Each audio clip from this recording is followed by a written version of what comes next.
शरीर से जब तक बिल्कुल लाचारी ना हो तब तक गांधी को एक बात बिल्कुल पसंद नहीं थी कि महात्मा या बूढ़े होने के कारण उनको अपने हिस्से का दैनिक शारीरिक श्रम ना करना पड़े। காந்தி को एक बात बिल्कुल पसंद नहीं थी। காந்தி ஜிக்கு சுத்தமாக பிடிக்காத ஒரு விஷயம் என்னென்னா, ஷரீர் சே ஜப் தக் பில்குல் லாச்சாரி நா ஹோ, உடம்பு எப்போ வரைக்கும் உங்களுக்கு ஒத்துழைக்காமல் ஆகுதோ, நிஜமாகவே நம்ம உடம்பால் செய்ய முடியல, உடம்பு வந்து ரொம்ப முடியாத சமயம் வரைக்கும் ஷரீர் சே ஜப் தக் பில்குல் லாச்சாரி, உடம்பு எப்போ ஒரு ஹெல்ப்லெஸ் கண்டிஷனில் ஆகுதோ அது வரைக்கும் மகாத்மா யா பூடே ஹோனேக்கே காரணம், இவர் ஒரு பெரிய மகாத்மான்றதுனாலையோ இல்லை இவர் ரொம்ப வயசானவர் அப்படின்றது காரணத்தினால அவருடைய அப்பனே हिस्से का दैनिक शारीरिक श्रम, அவருடைய ஃபிசிக்கலாக பண்ண வேண்டிய அவரோட ஒர்க் வந்து மற்றவங்க செய்கிறது அவருக்கு சுத்தமாக பிடிக்காது। उनको अपने हिस्से का दैनिक शारीरिक श्रम ना करना पड़ा। उनमें हर प्रकार का काम करने का अद्भुत क्षमता और शक्ति थी। மகாத்மா காந்தி கிட்ட பார்த்திங்கன்னா எல்லா வேலையும் செய்கிறதுக்கான ஒரு அத்புத் க்ஷமதா, ஒரு எபிலிட்டி, அவரால் முடியும் அப்படின்ற ஒரு எபிலிட்டி இருக்குது। அதே மாதிரி சக்தி, ஸ்ட்ரென்த்தும் அவர்கிட்ட இருந்தது। वह थकान का नाम भी नहीं जानते थे, அவருக்கு டயர்ட்னஸ் அப்படின்ற அந்த வார்த்தையே தெரியாது। दक्षिण अफ्रीका में बोयर युद्ध के दौरान उन्होंने घायलों को स्ट्रेचर पर लादकर एक एक दिन में 25-25 मील तक ढोया था। தக்ஷிண ஆஃப்ரிக்காவில், சவுத் ஆஃப்ரிக்காவில் போயர் வார் நடக்கும்போது அந்த சமயத்தில் காயலம் இன்ஜூர்டான அந்த பேஷண்ட்ஸ் எல்லாமே ஸ்ட்ரெச்சரில் வச்சு ஏக் தின்மே ஒரு நாளும் பார்த்திங்கன்னா 25 மைல்ஸ் வரைக்கும் அவர் டோயாத்தா கேரி பண்ணியிருக்காரு। வக மீலும் பைதல் சல் சக்தே தே, அவரால் ரொம்ப மைல்ஸ் வரைக்கும் நடந்தே போக முடியும்। दक्षिण अफ्रीका में जब वे टॉल्स्टॉय भाड़ी में रहते थे तब पास के शहर में कोई काम होने पर दिन में अक्सर 42 मील तक पैदल चलते थे। தக்ஷின் ஆஃப்ரிக்காவில் டால்ஸ்டாய் பாடி அப்படின்ற இடத்துல அவர் இருக்கும்போது பக்கத்தில் இருக்கிற ஷஹர் சிட்டிக்கு வந்து ஏதோ ஒரு வேலைக்கு போகிறதுக்காக அக்சர் 42 मील அடிக்கடி அவர் என்ன பண்ணுவார்னா 42 மைல்ஸ் வரைக்கும் நடந்தே போவாராம்। इसके लिए वे घर में बना कुछ नाश्ता साथ लेकर सुबह 2 बजे ही निकल पड़ते थे। இந்த மாதிரி நடந்து போகிறதுக்காக வீட்டிலேயே செஞ்ச ஏதாவது பிரேக்ஃபாஸ்ட்டை கையில் எடுத்துகிட்டு மார்னிங் 2 மணிக்கெல்லாம் நடக்க ஸ்டார்ட் பண்ணிடுவார்। ஷஹர் में खरीदारी करते और शाम होते होते वापस फॉर्म पर लौट आते थे।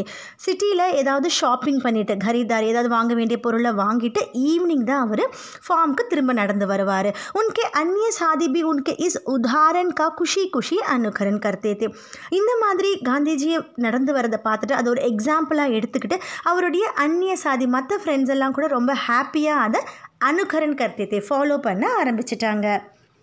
एक बार किसी तालाब की भराई का काम चल रहा था जिसमें गांधी के साथी लगे हुए थे।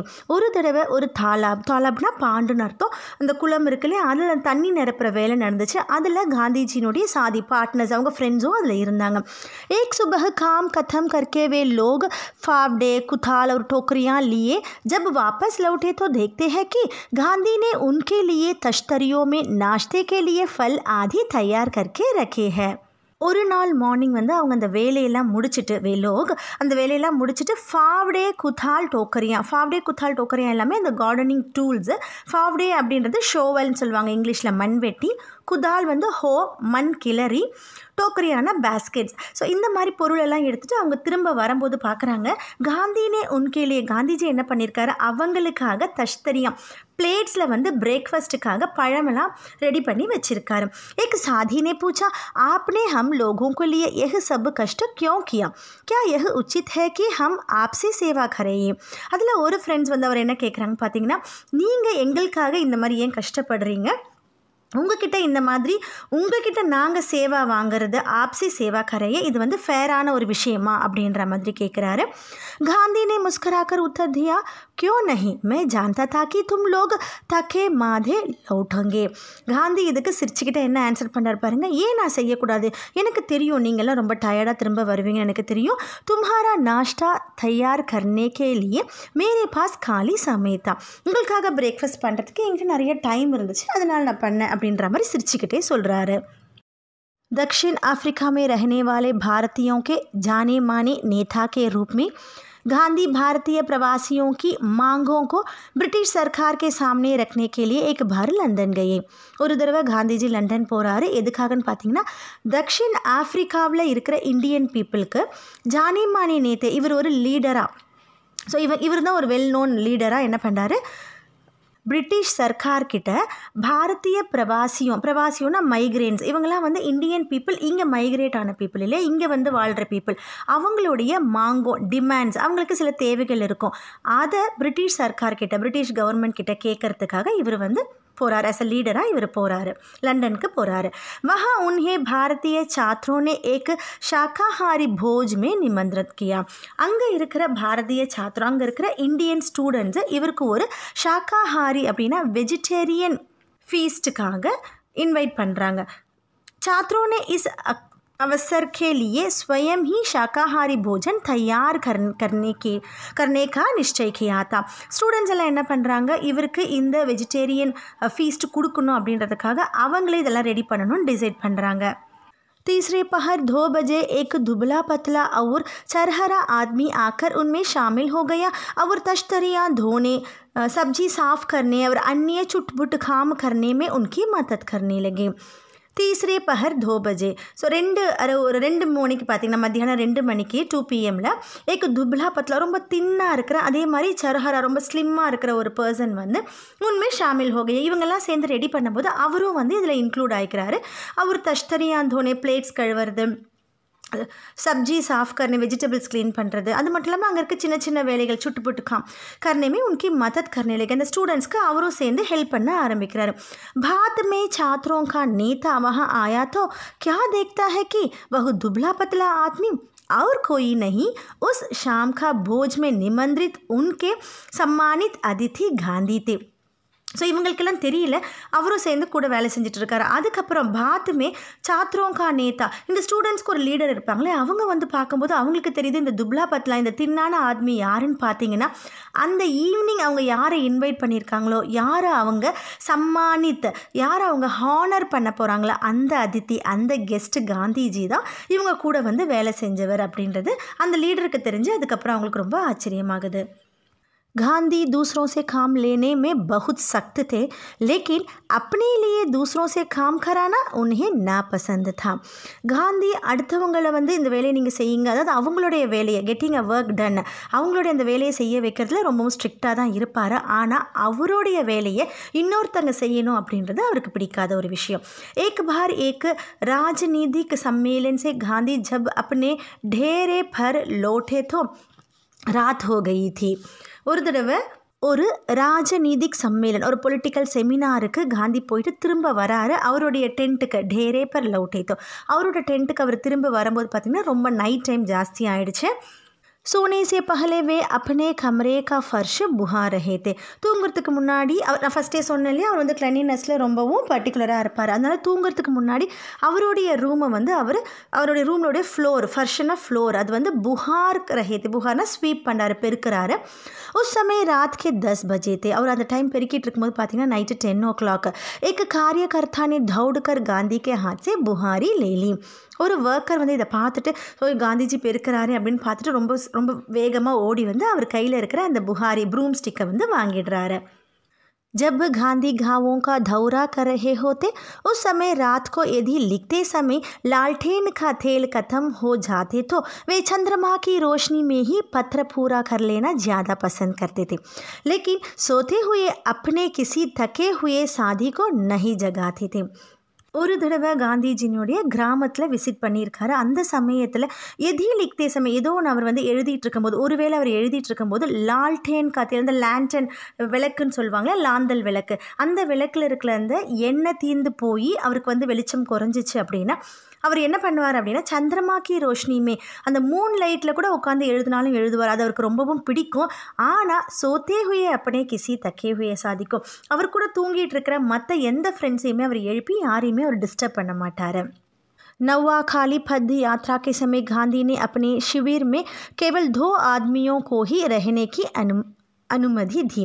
इन दोनों को यह नहीं मालूम था कि खाखरा कैसे बनाया जाता था. நவ்வா காலி பத் யாத்ரா, அந்த சமயத்தில் காந்திஜி அவருடைய ஷிவிர்னா கேம்ப்பு, அவருடைய கேம்பில் பார்த்திங்கன்னா 2 பர்சனுக்கு தான் ஸ்டே பண்ணுறதுக்கான அனுமதி, அதுக்கான பெர்மிஷன் கொடுத்துருந்தாரு. அந்த 2 பேருக்குமே காக்கரா அப்படின்றது ஒரு குஜராத்தினுடைய ஃபேமஸ் டிஷ். அது அந்த டிஷ்ஷு பண்ணுறதுக்கு தெரியாது. इस पर गांधी स्वयं रसोई में जा बैठे और निपुण रसोइये की तरह उन्होंने खाखरा बनाने की विधि बताई. அவங்க 2 பேருக்கும் அந்த டிஷ் எப்படி செய்யறதுன்னு தெரியாது இருந்த அந்த சமயத்தில் காந்தி அவரே ரசோயி கருக்கு போகிறாரு. அங்கே போய் உட்காந்துட்டு ஒரு நிபுண் ரசோயி, அதாவது ஒரு எக்ஸ்பர்ட்டான ஒரு செஃப் மாதிரி அவங்களுக்கு அந்த காக்கரா எப்படி பண்ணணும், அதனுடைய ரூல்ஸ் எப்படின்னு அவர் சொல்லி கொடுக்குறாரு. உஸ் சமய காந்திக்கு அவஸ்தா 78 வருஷ கி தி. அவர் அந்த மாதிரி செய்யும் போதோட வயசு என்னன்னு பார்த்தீங்கன்னா 78 இயர்ஸ். ஸோ எதுக்காக இது எல்லாமே சொல்கிறான்னு பார்த்தீங்கன்னா, அவர் ஒரு விஷயத்துலையும் எவ்வளோ பர்டிகுலராக இருந்தார், அவர் தன்னோட வேலையை தானே செய்யணுன்றதுல எவ்வளோ பர்டிகுலராக இருந்தார் அப்படின்றத பற்றி தான் அதை சொல்கிறாங்க. गांधी को बच्चों से बहुत प्रेम था. अपने बच्चों के जन्म के 2 माह बाद उन्होंने कभी किसी धाई को बच्चे को देखभाल के लिए नहीं रखा. वे मानते थे कि बच्चे के विकास के लिए माँ बाप का प्यार और उनकी देखभाल अनिवार्य है. அதே மாதிரி மகாத்மா காந்திக்கு குழந்தைங்கன்னா ரொம்ப பிடிக்கும். அவருடைய குழந்தைங்களோட 2 மாதத்துக்கு அப்புறம் 2 மாஹ பாத் உன்ஹோனே கபி கிசி தாயினா ஒரு நர்ஸ் மெய்டு மாதிரி அவங்கள பார்த்துக்குவாங்க இல்லையா, அந்த மாதிரி யாருமே அவங்களோட வச்சுக்கல. ஒரு 2 மாதத்துக்கு அப்புறம் அவர் எந்த ஒரு நர்ஸோ எந்த ஒரு மெய்டோ அவரோட குழந்தைங்களுக்கு வச்சுக்கல. தேக்பால் கேலி நஹி ரக்கா. வே மான்தே தே, அவருக்கு தெரியும் பச்சே கே விகாஸ் கேலி, ஒரு குழந்தையோடைய டெவலப்மெண்ட்டுக்கு, ஒரு குழந்தை நல்லா சந்தோஷமாக வளர்கிறதுக்கு மா பாப் கா பியார், அம்மா அப்பாவுடைய அன்பு தான் ரொம்பவும் முக்கியம். உன்கி தேக்பால், அவங்களுடைய கவனிப்பு தான் ரொம்பவும் அனிவாரிய, அதாவது ரொம்ப ஒரு எசென்ஷியலான முக்கியமான விஷயன்றது அவருக்கு நல்லாவே தெரியும். வே மா கி தரஹ் பச்சோं की देखभाल कर सकते थे. ஒரு அம்மா மாதிரி அவர் வந்து குழந்தைங்களை பார்த்துக்குவார். கிலா பீலா அவர் பஹலா சக்தே தே, அவங்களுக்கு ஃபீட் பண்ணுறது, அவங்க கூட விளையாடுறது, பஹலானா டு என்டர்டெயின் பண்ணுறது, அவங்கள என்டர்டெயின் பண்ணுறது எல்லாமே அவர் பண்ணுவார். एक बार दक्षिण अफ्रीका में जेल से छूटने के बाद घर लौटने पर उन्होंने देखा कि उनके मित्र की पत्नी श्रीमती पोलक बहुत ही दुबली और कमज़ोर हो गई थी. ஒரு தடவை சவுத் ஆஃப்ரிக்கா அங்கே ஜெயிலில் இருந்து அவர் ஜூட்னேக்கே பாத் ரிலீஸ் ஆகி வெளியில் வராரு. அப்போ வந்து பார்க்கும்போது அவருடைய ஃப்ரெண்டினுடைய ஒய்ஃபு ஸ்ரீமதி போலக் அப்படின்றவங்க ரொம்பவும் துப்ளி, ரொம்பவும் தின்னாக இருந்தாங்க, ரொம்பவும் வீக்காக இருந்தாங்க. உன்கா பச்சா உன்கா தூது பீனா சோடுத்தா நஹீதா, அவங்களுடைய குழந்தை வந்து அவங்க கிட்ட பால் குடிச்சிட்டு இருந்த அந்த ஒரு சமயம் அவர் வகு உஸ்கா தூது சுட்டானேக்கி கோஷிஷ் கர் ரஹி தி. ஸோ ஒரு குழந்தைங்களுக்கு ஒரு பருவத்தில் பார்த்தீங்கன்னா ஒரு ஏஜில் அவங்க குழந்தைங்க பால், அம்மாவோட பாலை வந்து மறக்கடிக்கணும்னு சொல்லுவாங்க. அந்த சமயம் மாதிரி இருந்தால் அவங்க ரொம்பவும் கஷ்டப்பட்டுட்டு இருந்தால் அந்த சமயம் ஜூடானேக்கி கோஷிஷ் கர் ரஹி தி, அந்த பாலை மறக்கடிக்கிறதுக்காக அவங்க ரொம்ப ட்ரை பண்ணிட்டு இருந்தா அந்த சமயம். பச்சா உன்ஹே சைன் நஹி லேனே தேத்தா தா அவர் ரோ ரோக்கர் உன்ஹே ஜகாயே ரக்தா தா. அந்த குழந்தை வந்து அவங்களுடைய அம்மாவை சைன் நஹி லேனே தேத்தா தா, ரெஸ்ட் எடுக்கவே விடலை, சும்மா அழுதுகிட்டே இருந்தது. அவங்க அம்மாவை தூங்க கூட விடலை, எழுப்பி விட்டுட்டே இருந்தது. காந்தி जिस दिन लौटे उसी रात से उन्होंने बच्चे की देखभाल का काम अपने हाथों में ले लिया. காந்தி எப்போ ஜெயிலிருந்து ரிலீஸ் ஆகி வந்தாரோ அந்த சமயத்துலேருந்து அந்த குழந்தைய பார்த்துக்கிறோட வேலையை அவர் செய்ய ஆரம்பிச்சிட்டாரு. सारे दिन बड़ी मेहनत करने, सभाओं में भाषण देने के बाद 4 मील पैदल चलकर गांधी कभी कभी रात को 1 बजे घर पहुंचते थे और बच्चे को श्रीमती पोलक के बिस्तर पर से उठाकर अपने बिस्तर पर लिटा लेते थे. सारे दिन बड़ी मेहनत करने, நாள் முழுக்க ரொம்ப ஹார்ட் ஒர்க் பண்ணிவிட்டு, சபாவோமே பாஷன் தேனே கே பாத், மீட்டிங்லலாம் ரொம்ப நிறைய ஸ்பீச் கொடுத்ததுக்கப்புறம் 4 मील पैदल चलकर 4 किलोमीटर्ஸ் நடந்து காந்தி கபி கபி ராத் கோ 1 பஜே घर पहुंचते थे. இந்த மாதிரி வேலைகள்லாம் முடிச்சுட்டு சில சமயம் பார்த்தீங்கன்னா நைட் டைமில் 1 மணிக்கு தான் வீட்டுக்கு போய் ரீச் ஆகிறாரு. ஆனால் அதுக்கு அப்புறமும் பச்சேக்கோ ஸ்ரீமதி போலக்கே பிஸ்தர் பர்சே உட்டாக்கர், அந்த குழந்தைய ஸ்ரீமதி போலக் அவங்க பெட்டில் இருந்து எடுத்து அவரோட பெட்டில் வந்து லிட்டா लेते படுக்க வச்சுக்கிறாரு. वह चारपाई के पास एक बर्तन में पानी भरकर रखा लेते थे ताकि यदि बच्चे को प्यास लगे तो उसे पिला दे. அவருடைய படுக்கைக்கு பக்கத்துலேயே एक बर्तन में ஒரு வெசலில் வந்து அவர் தண்ணி எடுத்து வச்சுக்கிறாரு. எதுக்காக அப்படின்னு பார்த்தீங்கன்னா यदि बच्चे को प्यास लगे तो, ஒருவேளை அந்த குழந்தைக்கு தாகமாக இருந்ததுன்னா ஊட்டுறதுக்காக ஒரு பக்கத்துலேயே தண்ணியும் எடுத்து வச்சுக்கிறாரு. लेकिन इसकी ज़रूरत ही नहीं पड़ती थी, ஆனால் இதுக்கான அவசியம் வரவே இல்லை. ஏன்னு பார்க்கலாம். बच्चा कभी नहीं रोता और उनकी चारपाई पर रात में आराम से सोता रहता था. அந்த குழந்தை காந்திஜி கிட்ட படுக்கும்போது அழவே இல்லை, நைட்டு ஃபுல்லாக ரொம்பவும் சந்தோஷமாக தூங்கிட்டே இருந்தது. आराम से ரொம்ப ரெஸ்ட்ஃபுல்லாக அது தூங்கிட்டு இருந்தது. एक पखवाड़े तक माँ से अलग सुलाने के बाद बच्चे ने माँ का दूध छोड़ दिया. ஒரு ஃபோர்ட்நைட் ஃபுல்லாமே, பக்வாடே அப்படின்னா ஃபோர்ட்நைட் 2 வீக்ஸ் வரும். ஸோ இந்த 2 வாரமும் அம்மா கிட்டேருந்து தனியாக தூங்கினதுனால அந்த குழந்தை அம்மாவோட பால் வந்து மறந்துடுச்சு. गांधी अपने से बड़ों का बड़ा आदर करते थे। दक्षिण अफ्रीका में गोखले गांधी के साथ ठहरे हुए थे। காந்தி அவரோட பெரியவரை ரொம்பவும் மரியாதையோட ட்ரீட் பண்ணுவார். दक्षिण अफ्रीकाல கோக்லே அவர் गांधी கூட ஸ்டே பண்ணியிருந்தார். उस समय गांधी ने उनके दुपट्टे पर इस्त्री की. அந்த சமயத்தில் गांधी அவரோட दुपट्टाவுக்கு வந்து அயன் பண்ணுவார். वह उनका बिस्तर ठीक करते थे, उनको भोजन परोसते थे और उनके पैर दबाने को भी तैयार रहते थे. அவருடைய பெட்டெல்லாம் கரெக்ட் பண்ணி போடுவார். அவருக்கு வந்து ஃபுட்டு சர்வ் பண்ணுவார். அதே மாதிரி உனக்கு பயர் தபானே மீன்ஸ் மசாஜ் பண்ணுறது, அவருடைய கால்களை வந்து மசாஜ் பண்ணி விடுறதுக்கும் இவர் ரெடியாக தான் இருந்தார். கோக்லே பகுத் மனா கர்த்தே தே லேக்கின் காந்தி நஹி மான்தே தே. கோக்லே வந்து ரொம்பவும் வேண்டாம், இந்த மாதிரிலாம் பண்ணாதீங்க அப்படின்னு சொல்வார். ஆனால் காந்தி கேட்கவே மாட்டார். பெரியவங்களுக்கு மரியாதை செலுத்துறதுல அவர் ரொம்பவும் பர்டிகுலராக இருந்தார். महात्मा कहलाने से बहुत पहले एक बार दक्षिण अफ्रीका से भारत आने पर गांधी कांग्रेस के अधिवेशन में गए. அவர் மகாத்மா அப்படின்னு அழைக்கிறதுக்கு முன்னாடி ஒரு தடவை தक्षिण அஃப்ரிக்காலேருந்து அவர் வந்து இந்தியாவுக்கு வராரு. எதுக்காகனா காங்கிரஸ் செஷனில் பேசுகிறதுக்காக வராரு. அதிவேஷனாக ஒரு காங்கிரஸோட ஒரு மீட்டிங்காக பேச வராரு. वहाँ उन्होंने गंदे पाखाने साफ किए और बाद में उन्होंने एक बड़े காங்கிரஸி நேதா से पूछा मैं आपकी क्या सेवा कर सकता हूँ. ஸோ அந்த இடத்துல பார்த்தீங்கன்னா அவர் என்ன பண்ணுறாருன்னா கந்தே பாக்கானேனா டாய்லெட்டை, ஸோ ஒரு டர்ட்டி டாய்லெட்டை கூட அவர் க்ளீன் பண்ணுறாரு. அதே மாதிரி அங்கே இருக்கிற ஒரு காங்கிரஸ் லீடர் கிட்ட கேட்குறாரு, நான் உங்களுக்காக என்ன சேவை பண்ணணும் அப்படின்னு கேட்குறாரு. நேதா ने कहा मेरे पास बहुत से पत्र इकट्ठे हो गए हैं जिनका जवाब देना है. அந்த லீடர் என்ன சொல்கிறான்னு பார்த்தீங்கன்னா, என்கிட்ட நிறைய லெட்டர்ஸ் இருக்குது, அதுக்கெல்லாம் நான் வந்து ஆன்சர் பண்ணணும். मेरे पास कोई கார்குன் நஹி ஹே, என்கிட்ட வந்து இதுக்காக கிளர்க்ஸ் கிடையாது, அது அந்த ஆன்சர் எழுதி அனுப்புறதுக்கான கிளர்க் என்கிட்ட இல்லை. ஜிசே எஹு காம் தோ, அவங்கக்கிட்ட இந்த வேலையை நான் கொடுத்துருப்பேன், ஆனால் என்கிட்ட கிளர்க்கு இல்லை. கியா தும் எஹு காம் கர்னேக்கோ தயார் ஹோ, என்ன நீங்கள் இந்த வேலை செய்வீங்களா அப்படின்னு கேட்குறாங்க. காந்தி ने कहा ज़रूर मैं ऐसा कोई भी काम करने को तैयार हूँ जो मेरी சாம்தரிய சே பாகர் நா ஹோ. உடனே காந்தி என்ன சொல்கிறார், நான் கண்டிப்பாக செய்வேன், நான் என்ன வேலையும் செய்வேன், என்னுடைய சாம்தரிய அஃபோர்டபிலிட்டி, என்னால் முடிகிற எல்லா வேலையுமே நான் செய்வேன் அப்படின்ற மாதிரி அவர் சொல்கிறாரு. எஹ் காம் உன்ஹோனே தோடே ஹி சமயமே சமாப்த் கர் டாலா, இந்த வேலையை அவர் கொஞ்ச நேரத்தில் முடிச்சிட்டாரு. அவர் இஸ்கே பாத் உன்ஹோனே உன் நேதா கி கமீஸ் கே பட்டன் ஆதி லகானே அவர் உன்கி அந்நிய சேவா கம் குஷி சேக்கியா. அதுக்கப்புறம் அவர் அந்த லீடர்னுடைய ட்ரெஸ்ஸினுடைய பட்டன் எல்லாமே சரி பண்ணி கொடுக்குறாரு. அதே மாதிரி அவருக்கு எல்லா வேலைகளையும் ரொம்பவும் ஹாப்பியாகவே செஞ்சு கொடுக்குறாரு. जब कभी आश्रम में किसी सहायक को रखने का आवश्यक होती तो तब गांधी किसी हरिजन को रखने का आग्रह करते थे. எப்பயாவது ஆசிரமில் சகாயக் சர்வன்ட்ஸ் தேவைப்பட்டாங்க அப்படின்னா காந்திஜி ஹரிஜனங்களை வைக்கணும் அப்படின்னு ஆசைப்படுவார். ஹரிஜனங்கள் யார் அப்படின்னு பார்த்தீங்கன்னா, முன்ன காலத்தில் அன்டச்சபிள் பீப்புள் அப்படின்னு ஒரு வழக்கம் உண்டு இருந்துச்சு. ஆனால் இப்போ அது வந்து ப்ரெசென்ட்டில் கிடையவே கிடையாது. நிறையா லீடர்ஸ் வந்து அதுக்காக போராடி அன்டச்சபிள் பீப்புள் அந்த மாதிரி யாருமே இல்லாமல் செஞ்சுட்டாங்க. இந்த ஹரிஜன் அப்படின்ற வேர்டை கூட நம்ம யூஸ் பண்ணக்கூடாது. It is unconstitutional. அதுதான் வந்து உங்களுக்கு கீழே கொடுத்துருக்காங்க ஸ்டார் போட்டு. ஆஜ் ஐசே शब्दों का प्रयोग असंवैधानिक माना जाता है. இந்த மாதிரியான வேர்ட்ஸ் யூஸ் பண்ணுறது இப்போ अनकॉन्स्टिट्यूशनल. समाज के यथार्थ प्रतिबिंबन के लिए लेखक कई बार ऐसे शब्दों का प्रयोग साहित्य में करते रहे हैं. சொசைட்டியில் என்ன நடக்குது அப்படின்றத தெரியப்படுத்துறதுக்காக தான் லேखक இந்த வேர்டை கூட இந்த லெசனில் யூஸ் பண்ணியிருக்காரு. கிந்து இசே விவகாரமே நஹி லாயா ஜானா சாயே, ஆனால் இதை ப்ராக்டிக்கலாக நம்ம எப்பயுமே யூஸ் பண்ணக்கூடாது இந்த வேர்டை அப்படின்றத உங்களுக்கு மென்ஷன் பண்ணியிருக்காங்க. ஸோ இதை எதுக்கு சொல்ல வராங்க அப்படின்னா, காந்திஜி வந்து யாரையுமே சர்வன்ஸாகவே ட்ரீட் பண்ண மாட்டாருன்னு சொல்கிறதுக்காக சொல்ல வராங்க. உன்கா कहना था नौकरों को हमें वेतन भोगी मजदूर नहीं अपने भाई के समान मानना चाहिए.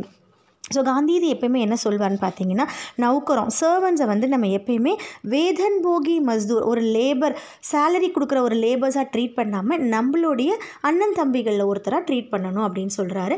இஸ்மே குछ கঠিனாயி ஹோ சக்தி ஹை, இந்த மாதிரி நம்ம ட்ரீட் பண்ணுறதுனால கண்டிப்பாக சில டிஃபிகல்ட்டிஸ் நம்ம ஃபேஸ் பண்ணுவோம். குछ चोरियां हो सकती है, ரொம்ப திருடும் நடக்கிறதுக்கு சான்ஸ் இருக்குது. फिर भी हमारी कोशिश सर्वदा निष्फल नहीं जाएगी. ஆனால் நம்ம அந்த மாதிரி ஒரு முயற்சியில் ஈடுபட்டோம், கோஷிஷ் பண்ணோம் அப்படின்னா கண்டிப்பாக அது வந்து சர்வதா நிஷ்வல், அட்டர்லி இன்எஃபெக்டிவாக ஆகாது, கண்டிப்பாக அதுக்கான பலன் இருக்கும் அப்படின்னு சொல்கிறாங்க. उन्हें यह मालूम ही ना था कि किसी को नौकर की भांति कैसे रखे. காந்திஜிக்கு இந்த விஷயம் தெரியவே தெரியாது. யாரையாவது சர்வெண்ட் மாதிரி எப்படி ட்ரீட் பண்ணணும் அப்படின்றது அவருக்கு தெரியவே தெரியாது. एक बार भारत की जेल में उनके कई सादी कैदियों को उनकी सेवा टहल का काम सौंपा गया. ஒரு தடவை இந்தியன் ஜெயிலில் நிறைய கைதிகளை பிரிசனர்ஸை வந்து காந்திஜிக்கு சேவை பண்ணுறதுக்காக அசைன் பண்ணியிருந்தாங்க. एक आदमी उनके फल धोता या काटता, दूसरा बकरियों को धोता, तीसरा उनके निजी नौकर की तरह काम करता और चौथा उनके पाखाने की सफाई करता था. एक ब्राह्मण कैदी उनके बर्तन धोता था और दो गोर यूरोपियन प्रतिदिन उनकी चारपाई बाहर निकालता थे. ஸோ அங்கே இருக்க பிரிசனர்ஸ் எல்லாமே ஒருத்தரும் ஒரு வேலை செய்கிறாங்க. ஒரு பர்சன் என்ன பண்ணுறாரு அப்படின்னு பார்த்தீங்கன்னா உனக்கு ஃபல் தோத்தா யா காட்தா, அவருக்காக ஃப்ரூட்ஸ் க்ளீன் பண்ணி கட் பண்ணி கொடுக்குற அந்த வேலையை செய்கிறாரு. இன்னொருத்தர் வந்து கோட்லேருந்து பால் கறந்து கொடுக்குறாரு.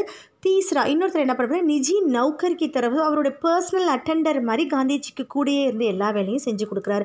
ஃபோர்த்து பர்சன் வந்து பாக்கானே, அதாவது டாய்லெட் கூட க்ளீன் பண்ணி தராரு. ஒரு பிராமன் கைதி வந்து இவருக்காக வெசல்ஸ் எல்லாம் வாஷ் பண்ணி தராரு. பரதன் தோதாதா அவர் தோ கோர் யூரோப்பியன். அது மட்டும் இல்லாமல் 2 யூரோப்பியன்ஸ் என்ன பண்ணுறாங்கன்னா பிரதிதின் உனக்கு சார்பாயி பாகர் நிகழ்த்தி அவருடைய காட்டெல்லாம் வெளியில் போட்டு அவருக்கு க்ளீன் பண்ணி அந்த வேலையும் சொல்கிறாங்க. கோரே அப்படின்றது யூரோப்பியனோட கலர்ஸை வந்து மென்ஷன் பண்ணுறாங்க. गांधी ने देखा कि इंग्लैंड में ऊंचे घरानों में घरेलू नौकरों के को परिवार का आदमी माना जाता था. एक बार एक अंग्रेज़ के घर से विदा लेते समय उन्हें यह देखकर खुश हुई कि घरेलू नौकरों का उनसे परिचय नौकरों की तरह नहीं बल्कि परिवार के सदस्यों के समान कराया गया. காந்திஜி இன்னொரு விஷயமும் நோட்டீஸ் பண்ணார். என்னென்னு பார்த்தீங்கன்னா இங்கிலாண்டில் இருக்கிற ஊஞ்சே घरानों பெரிய பெரிய வீடுகளில் घरेलू नौकरों को परिवार का आदमी வீட்டில் இருக்கிற அந்த சர்வன்ஸை மெம்பர்ஸாகவே அதாவது ஃபேமிலி மெம்பர்ஸாகவே ட்ரீட் பண்ணதை அவர் பார்க்குறாரு. एक बार एक अंग्रेज़ के घर से विदा लेते समय ஒரு தடவை ஒரு இங்கிலீஷ் பீப்புள் வீட்டில் இருந்து வெளியில் வரும்போது அவர் இதை பார்க்கும்போது ரொம்ப ஹாப்பி. அவர் என்னென்னு பார்த்தீங்கன்னா நௌக்கரோங்கா உன்சே பரிச்சை நௌக்கரோங்கி தரக் நஹி. ஸோ நௌக்கர் எல்லோரும் சர்வெண்ட்ஸ் எல்லாம் எப்படி அவங்க இன்ட்ரடியூஸ் பண்ணுறாங்க அப்படின்னு பார்த்தீங்கன்னா சர்வெண்ட்ஸ் மாதிரி கிடையாது, பல்கி பரிவார்க்கே சத்ரி அவங்க வீட்டோட மெம்பர்ஸ் மாதிரி அவங்க இன்ட்ரடியூஸ் பண்ணுறதை பார்த்துட்டு காந்திஜிக்கு ரொம்ப ஹாப்பி ஆகிடுச்சு. एक बार एक भारतीय सज्जन के यहाँ काफ़ी दिनों तक ठहरने के बाद गांधी जब चलने लगे तब उस घर के नौकरों से उन्होंने विदा ली और कहा, मैं कभी किसी को अपना नौकर नहीं समझता, उसे भाई या बहन ही माना है और आप लोगों को भी मैं अपना भाई समझता हूँ. ஒரு தடவை ஒரு இந்தியன் ஜென்டில்மேன் வீட்டில் ரொம்ப நாள் தங்கி அங்கேருந்து கிளம்பும்போது தினோந்தக்கு டெஹர்னேக்க பார்த்து அங்கே ஸ்டே பண்ணி காந்திஜி அங்கேருந்து கிளம்பும்போது அந்த வீட்டில் இருக்கிற நௌக்கரம் சர்வெண்ட்ஸ் எல்லாம் கூப்பிட்டு அவங்ககிட்டயும் அவர் என்ன பண்ணுறாருன்னா ஃபேர்வெல் சொல்கிறார், நான் போயிட்டு வரேன் அப்படின்ற மாதிரி ஃபேர்வெல் சொல்கிறாரு. விதாலி அவர் கஹா அப்புறம் என்ன சொல்கிறாருன்னு பார்த்தீங்கன்னா, மே கபி கிசிக்கோ अपना நௌக்கர் நஹி சமஜ்தா, நான் யாரையுமே என்னுடைய சர்வெண்ட்ஸாக இது வரைக்கும் நினச்சதே இல்லை. உசே பாயி யா பெஹன் ஹி மானா ஹே, அவங்கள வந்து ஒரு பிரதராவோ இல்லை சிஸ்டராவோ தான் நான் நினச்சிருக்கேன். அவர் आप लोगों को भी मैं अपना भाई समझता हूँ. அது மட்டும் இல்லாமல் உங்களையும் அந்த வீட்டில் இருக்கிற பர்சனை சொல்கிறாரு, உங்களையும் நான் வந்து என்னுடைய பிரதர்ஸாக தான் நினச்சேன். आपने मेरी जो सेवा की उसका प्रतिदिन देने की சாம்தரிய முஜ்மி நஹி ஹை, லேக்கின் ஈஸ்வர் ஆப்கோ இஸ்கா பூரா ஃபல் தேங்கே.